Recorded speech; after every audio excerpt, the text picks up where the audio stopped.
Bonjour et bienvenue pour cette analyse. Aujourd'hui, on va s'intéresser à une décision qui a pas mal fait parler dans le foot, Mamadou Sarr, ce jeune défenseur très prometteur qui choisit finalement le Sénégal. Oui, bonjour. Effectivement, un choix fort alors qu'il aurait pu aussi prétendre à l'équipe de France. Exactement. Et pour en parler, on s'appuie sur un article relayé par MaxiFoot qui cite des infos de l'équipe. Donc on est sur des sources assez solides et récentes. Mhm. L'idée ici, c'est de décortiquer un peu tout ça, comprendre le choix de Sarr, bien sûr, mais aussi voir comment les fédérations sénégalaises et françaises ont agi. Qu'est-ce qui a bien pu faire pencher la balance? C'est ça, essayez de voir les dessous de cette décision. Voilà. C'est une situation assez classique, en fait, de cette compétition entre sélections pour attirer les jeunes talents, surtout les binationaux. Le cas Sarr est un bon exemple. Alors, allons-y. On commence par le joueur lui-même. Oui, d'abord, le fait, Mamadou Sarr a dit oui au Sénégal. Au Lion de la Teranga, c'est officiel, donc son avenir international s'écrit en vert-jaune-rouge. Il faut rappeler son profil peut-être. Bonne idée. C'est un défenseur central, assez jeune encore, il appartient à Chelsea, rien de ça, mais il est prêté cette saison à Strasbourg, donc il joue en Ligue 1. C'est un joueur qu'on suit avec un gros potentiel. Tout à fait. Et la conséquence directe de son choix, elle est immédiate. Ah oui, Bah oui, il a reçu sa toute première convocation par le sélectionneur sénégalais Pape Thiaw. Donc c'est pas juste une déclaration, c'est concret. Il est déjà dans les plans. d'accord, ça montre une réactivité assez nette côté sénégalais. Absolument. Et c'est là qu'on peut regarder de plus près leur approche, qui semble avoir été déterminante. D'après nos sources, le timing est intéressant. Pape Thiaw, le sélectionneur, il n'a pas attendu hier. Il aurait contacté Sarr dès la fin de la saison dernière. Ah oui, donc bien en amont, une approche proactive. C'est ça. Et surtout, ce qui ressort, c'est le contenu de leur discussion. Thiaw ne lui aurait pas juste dit « viens jouer pour nous ». Non, il lui aurait présenté un projet sportif. C'est le terme clé. Ce fameux projet sportif. Qu'est-ce que ça veut dire concrètement, en général? Parce que la source ne détaille pas, j'imagine. Non, la source ne donne pas les détails spécifiques pour ça.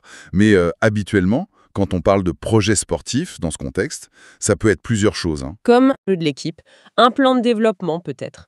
D'accord.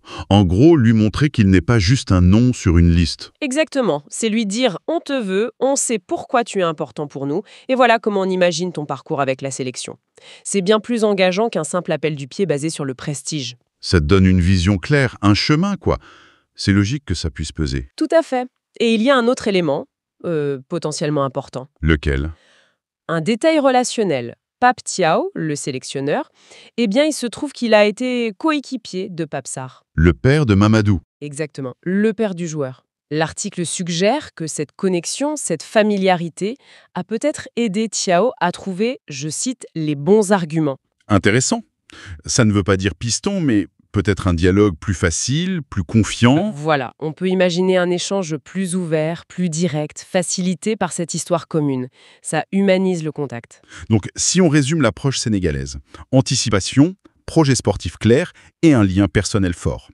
Ça commence à faire un package assez convaincant, non? Oui, ça dessine une stratégie bien pensée, personnalisée, et c'est là que ça devient intéressant de comparer avec ce qu'a fait la France. Parce que la FFF n'est pas restée inactive, loin de là. Ah non, ils ont tenté de le retenir, activement même. Et pas avec n'importe qui. L'article parle de 2 interventions au sommet. D'abord, Marc Heller. Figure très importante. Membre de la FFF, mais aussi, et c'est ça qui est fou, président du RC Strasbourg. Le club où Sarr joue en ce moment même. Exactement. On imagine la discussion. Le président de ton club qui vient te parler de sélection nationale avec sa casquette FFF. C'est particulier comme situation. La pression a dû être énorme, non? Ou au moins la situation un peu ambiguë. Difficile à dire comment le joueur l'a vécu. Est-ce que ça renforce l'argument parce que ça vient de quelqu'un de proche professionnellement? Ou est-ce que ça mélange un peu les genres, les intérêts du club, ceux de la fédé? Pas simple. Et c'était pas fini. Parce qu'après Keller, il y a eu un appel. Du président de la FFF lui-même, Philippe Diallo. en personne. Là, on est vraiment au top de la pyramide institutionnelle française. Le message, c'est « on te suit, on te veut au plus haut niveau ». Donc, côté français, on a une mobilisation très forte. Le président du club du joueur, qui est aussi à la FFF, et le président de la FFF. Difficile de faire plus symboliquement fort en termes de poids institutionnel et de proximité pro. On pourrait penser que ça fait mouche à coup sûr pour un jeune joueur. C'est la France quand même. Et pourtant, Bah non. Le résultat, on le connaît. Sarr choisit le Sénégal.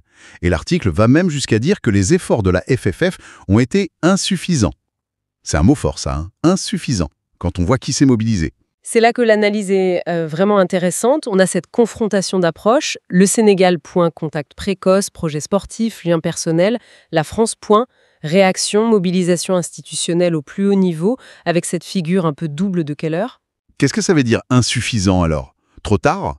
Moins convaincant sur le fond? Ça peut être plusieurs choses. Peut-être que c'est arrivé trop tard, oui.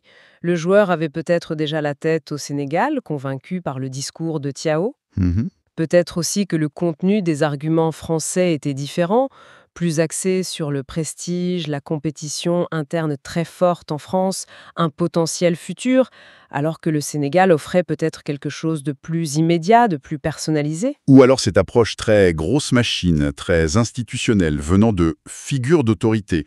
Ça a peut-être semblé moins chaleureux, moins humain que l'approche sénégalaise. C'est une piste, non? C'est une hypothèse tout à fait plausible. Pour un jeune, se sentir vraiment désiré, comprendre son rôle potentiel, ça peut parfois l'emporter sur la simple perspective d'appartenir à l'une des meilleures fédérations du monde, mais où il faut jouer des coudes et où le chemin est long. Donc, le prestige attire, mais la clarté du projet et le sentiment d'être une priorité, ça peut faire basculer une décision. Exactement. Ça montre que la puissance d'une fédération, ce n'est pas juste son palmarès ou son classement FIFA.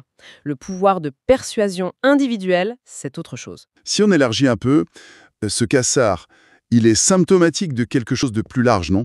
Sur le choix de nationalité sportive? Ah oui, tout à fait.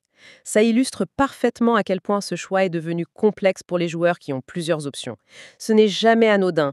Il y a le sportif, bien sûr, mais aussi le familial, le culturel, la carrière. Les fédérations doivent vraiment adapter leur stratégie de séduction, on dirait. Oui, on n'est plus à l'époque où le choix allait quasi automatiquement vers la nation la plus forte sur le papier ou celle du pays de naissance. Les choses bougent. Pourquoi ça a changé d'ailleurs? Plusieurs raisons. Déjà, la mondialisation du foot aide. Beaucoup plus de talents, avec des doubles, voire triples nationalités. Ensuite, des fédérations comme le Sénégal, le Maroc, l'Algérie, etc. se structurent de mieux en mieux. Elles proposent des projets cohérents. Elles bénéficient aussi de diasporas très talentueuses formées en Europe. Et les règles FIFA qui permettent, sous condition, de changer de nationalité sportive, ça joue aussi. Bien sûr, ça offre une certaine souplesse qui n'existait pas avant. Tout ça, mis bout à bout, ça rouvre la compétition. Donc, une fédération comme le Sénégal peut vraiment concurrencer la France sur un profil comme Sarr, en jouant sur d'autres leviers. Exactement. Le projet sportif sur mesure, la promesse d'un rôle clé plus rapide, le lien culturel ou familial, le Kassar montre que ça peut fonctionner, même face à une mobilisation française au sommet. Bon, alors, si on devait résumer notre exploration. Mamadou Sarr, défenseur prometteur de Strasbourg, prêté par Chelsea, il a choisi le Sénégal. C'est ça. Et ce choix semble être le résultat d'une approche sénégalaise bien menée par Pape Thiao, tôt avec un projet clair et un côté relationnel fort. Mhm. Et cette approche a primé sur les tentatives françaises, même si elles venaient de très haut, avec Marc Keller et Philippe Diallo, des tentatives jugées insuffisantes. Ok, si on prend encore un peu de hauteur pour finir, quelle est la grande leçon ou la grande question que ça soulève? Au-delà de Sarr lui-même, ça nous interroge vraiment sur ce qui fait l'attractivité d'une sélection nationale aujourd'hui, surtout pour ces jeunes talents très convoités qui ont le choix. La question de fond, c'est qu'est-ce qui pèse vraiment le plus lourd dans la balance, finalement? Est-ce que c'est toujours la puissance de l'institution, le prestige historique, le réservoir de talents incroyable qu'a la France, les infrastructures, la possibilité de jouer avec des stars mondiales? Ou est-ce que, de plus en plus, ce sont des facteurs plus tangibles, plus immédiats pour le joueur lui-même qui prennent le dessus? C'est-à-dire, Des facteurs comme la clarté du projet sportif qu'on lui propose, son rôle précis, les garanties, même relatives, de temps de jeu, la qualité du contact humain aussi. Est-ce qu'on me parle franchement? Est-ce que je me sens vraiment désiré pour ce que je suis? L'ambiance générale de la sélection, est-ce que ça colle avec qui je suis? Et l'histoire de Sarr, telle qu'elle est racontée, elle semble donner beaucoup de poids à ces facteurs-là. Le projet personnalisé, le lien humain, tout à fait. Ça suggère que pour une partie de cette génération, la promesse d'une place identifiée dans un projet cohérent et la qualité de la relation, ça peut l'emporter sur l'attrait institutionnel pur, même celui d'une fédération championne du monde. Ce n'est pas une règle absolue, chaque cas est différent, mais c'est une tendance intéressante à suivre. Ce qui m'amène à une dernière réflexion, peut-être un peu provocatrice. Je vous écoute. Est-ce que, finalement, la plus grande force de la France, cette densité de talents absolument phénoménale, ne devient pas aussi, paradoxalement, une sorte de faiblesse dans cette guerre des talents? C'est-à-dire? Savoir qu'on est un jeune parmi des dizaines d'autres aussi forts qui visent tous le maillot bleu, c'est hyper motivant d'un côté, mais ça peut aussi être intimidant. Face à ça, une sélection qui te dit « c'est toi qu'on veut, maintenant, et voilà ton rôle », ça doit forcément faire réfléchir, non? C'est une excellente question pour conclure. Cette profondeur de banc incroyable, c'est un atout majeur en compétition. Mais ça peut rendre la projection individuelle plus floue pour un jeune. Comment je vais faire ma place? Quel est mon vrai chemin vers l'équipe A? Face à ça, une fédération qui offre une perspective plus claire, un rôle peut-être plus central, même si c'est dans un contexte jugé moins prestigieux au départ, elle a des arguments très solides. C'est un vrai dilemme pour les joueurs et un défi permanent pour les fédérations. Ça donne envie de suivre les prochains choix de ces jeunes binationaux.